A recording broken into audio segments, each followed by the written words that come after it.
अस्सलामुअलैकुम दोस्तों और साथियों, उम्मीद है आप लोग खैरियत से होंगे। इस वीडियो में हम जो पाकिस्तान की जो कर्व है कोरोना की इन्फेक्शन और डेथ्स की, तो उसका थोड़ा सा जायज़ा लेंगे कि अगर हम उस पर नज़र दौड़ाएं कि पाकिस्तान में जो न्यू इन्फेक्शंस आ रही हैं, क्योंकि अभी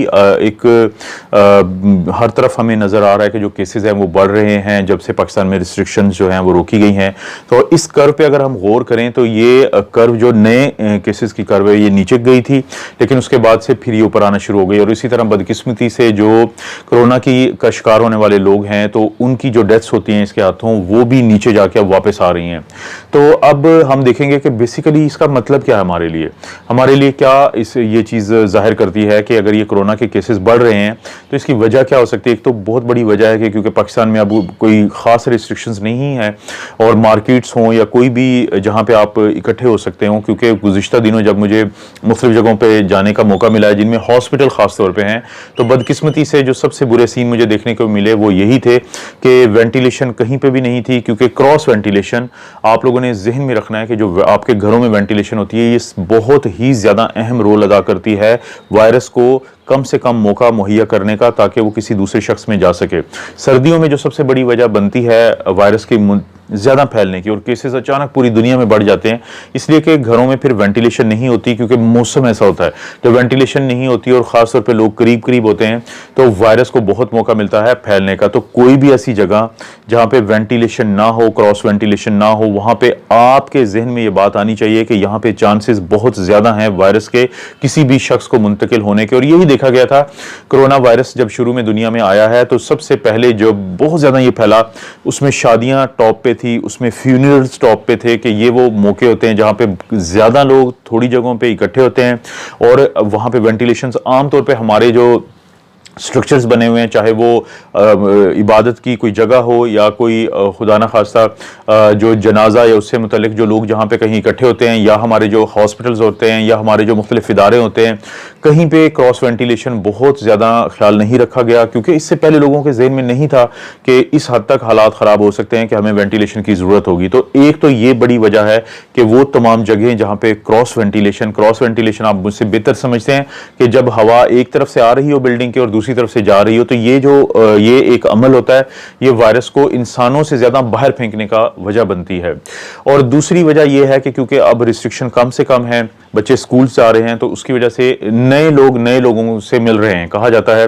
कि अगर आप कोरोना वायरस या कोई भी ऐसी बीमारी से बचना चाहते हैं तो वो लोग जिनको आप नहीं जानते, वो लोग जो आपके फैमिली मेंबर नहीं हैं, वो लोग जिनसे आपकी रोजाना मुलाकात नहीं होती, तो उनके साथ आपका इंटरेक्शन कम से कम होना चाहिए। मसलन जितनी भी मैंने वीडियोस बनाई है प्रेगनेंसी पे कि प्रेग्नेंट जो खवातीन हैं उनके लिए सबसे इंपॉर्टेंट क्या तरीके हो सकते हैं वायरस से बचने के, तो SOPs को फॉलो करने के अलावा, जिसमें हाथों को धोना, मास्क को पहनना और फिजिकल डिस्टेंस को बरकरार रखने के अलावा जो सबसे इंपॉर्टेंट चीज थी वो ये थी कि जब भी घर में कोई ऐसा मेहमान आता है जो उस घर का हिस्सा नहीं है या उस फैमिली का हिस्सा नहीं है, जहां पे वो लड़की वो खातून रहती है कि जो प्रेग्नेंट है, तो उसको किसी भी तरह इंटरेक्शन नहीं करना है, क्योंकि चांसेस बढ़ जाते हैं। लेकिन ये जो अभी हमारे माशरे की सूरत हाल है उसमें हमने देखा है कि वो लोग जो एक दूसरे को नहीं जानते, जब वो एक दूसरे के साथ उनका इंटरेक्शन होता है, एक दूसरे से मेल मिलाप होता है, खासतौर पे ऐसी जगहों पे जहां पे वो फिजिकल डिस्टेंस बरकरार नहीं रख पाते और जहां पे उनके लिए मुमकिन नहीं होता कि वो खुली फिजा हो, तो वहां पे फिर इस वायरस को मौका ज्यादा मिलता है। और तीसरा फैक्टर है एग्जॉस्ट होने का। इसमें कोई शक नहीं है कि 1 साल से जायद हो चुका है इस वायरस को आए हुए। पाकिस्तान में भी 26 फरवरी के बाद से केसेस आना शुरू हुए थे और आज आप देख सकते हैं कि 1 साल से जायद हो चुका है। तो एक इंसानी फैक्टर होता है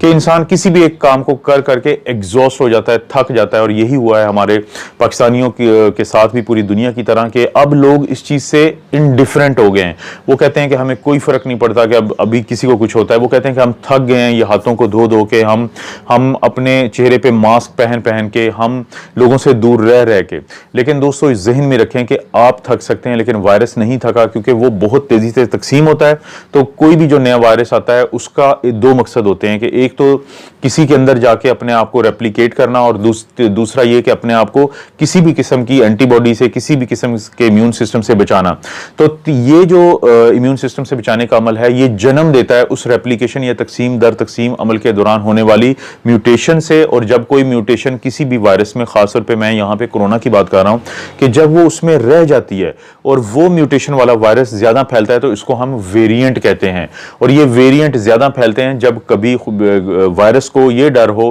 कि अब उसको